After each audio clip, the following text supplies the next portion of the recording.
Welcome to the Light Show. I'm Mike, he's Al, and here's everything going on in the Keep It Light League, Week 1. That's right, Mike, and boy was it a week. A lot of high scoring and some surprise finishes. I know the surprise finish you're talking about. Well, then we might as well get right to it. Angels Farting Angels took on the Allosaurus this week and jumped to an early lead. They maintained it until Tuesday morning when Ryan Matthews gave Allosaurus the go-ahead point, securing the highest score in the league for Week 1, along with the illustrious Feathercap. Allosaurus defeats Angels Farting Angels 180 to 179. Ouch. And now for comments, here's the owner of Angels Farting Angels. Okay, I could blast Ryan Matthews for playing well enough to defeat me by 1 point this weekend, or I could blast Ryan Matthews for playing mediocre enough to ensure I didn't win my other league this weekend, but I'm going to take the higher road and blast Danny Trevathan. See, I had the Broncos defense on Thursday night, and Danny Trevathan had 6 points for me off of a Joe Flacco interception that would have cemented my victory had he not pulled a Deshaun Jackson circa 2008 and dropped the ball before we got into the end zone. That's why my GOAT for this week is Danny Trevathan. Hey Danny, go fuck yourself.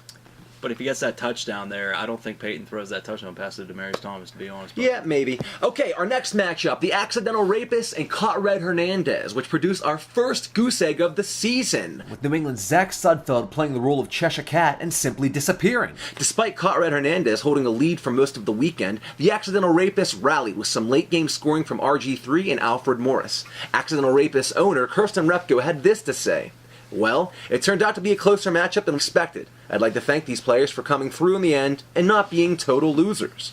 Caught Red Hernandez owner Mike Ehrenfried said, "Kirsten whooped my ass." Sorry, Kirsten. It appears that even in victory, people still don't know your name. Mike, let me just jump in here and address Caught Red Hernandez. Michael Ehrenfried, I understand that you might hate Colin Kaepernick. You might even go as far as saying you hate the 49ers, which either of those are true. But why do you not play Anquan Boldin in your flex position? I don't understand. Full point PPR, you gotta play him. So Mike Ehrenfried, our dunce cap of the week. Hey Al, didn't you lose because you benched Anquan Boldin in another league? Eat a dick. Our next game was a grudge match between Justin Hafner and Brian Culp, who were playing each other in 2 leagues to kick off the season. With strong performances from Jordan Cameron and Reggie Bush, Cadillac Culp Seville overpowered Footsin Cop Finette. And that brings us to our next segment. Hafner loves Lynch. But does Lynch love Hafner? Let's find out. If our love is tragedy, why are you my remedy? Sorry, Have. With a score of 101 points, Hafner is this week's recipient of the Lead Apron of Shame. When reached for comment, Hafner said, "Fantasy football bullshit gods. I'm being punished. Dungeons and Dragons for sports fans. I say we switch it from points to just fight each other."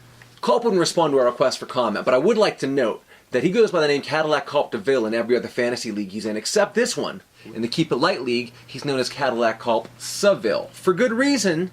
The Cadillac Seville is, on average, about half a ton lighter than the Cadillac DeVille.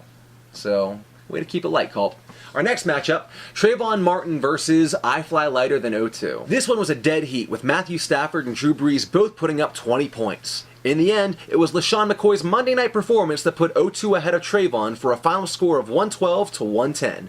O2 owner Kevin Teal says, "Welcome back, Kool-Aid. I kept it light and look forward to a tough matchup in Week 2.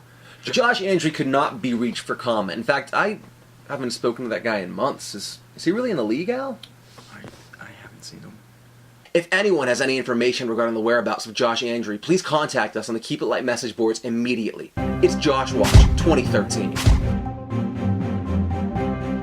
On to our final matchup, featuring 2 of the Fantasy League rookies, Dave Viscomi and Michaela Pasanek. Unfortunately, one of these owners was going to begin their fantasy career with a loss. Or a tie. It was a loss. Aaron Rodgers and Ray Rice put up decent numbers for Reptiles Unanimous. However, they paled in comparison to the best team, love that name, #1 draft pick, Adrian Peterson, and the career night of Peyton Manning, who threw 7 touchdown passes. The best team wins 142-128. The best team owner Michaela said, "I wish I benched Bernard for McFadden sooner, but he's benched now." Michaela, you might want to think about benching that fumble factory, David Wilson. Let's take a look at the divisions real quick. Allosaurus is atop the Abortion is Murder division, along with Team the Best Team and Cadillac Culp Seville. And in the women's right to choose division, it's I Fly Lighter Than O2 and the Accidental Rapist leading the way. Great job, guys. And in our matchup preview for next week, the Accidental Rapists are strategizing for their second win, while Futzenkopf Finette isn't exactly optimistic. That's great. Just a reminder, the light show tapes around 4 p.m. every Tuesday, so if you guys would like to be a guest or a member of our audience, just let us know. Or if you're an owner who wants to submit material to be put on the show, we accept all voicemails, text messages, comments, video chats, photoshops, anything entertaining that you can come up with. Well, I think that about wraps us up for today. Before we go, let's take a look at who still needs to pay their league entry fees. Let's see. We got Justin Hafner, Kirsten Repko, Josh Andre, Brian Culp, Al Hronick. Well, all right, guys. Well, we'll see you next week on the light show, and good luck for everyone in week 2, except for Dave. Just remember to keep it light. I really think you should pay your league fee. I think you should probably get off my back because I'm going through a lot right now. Okay.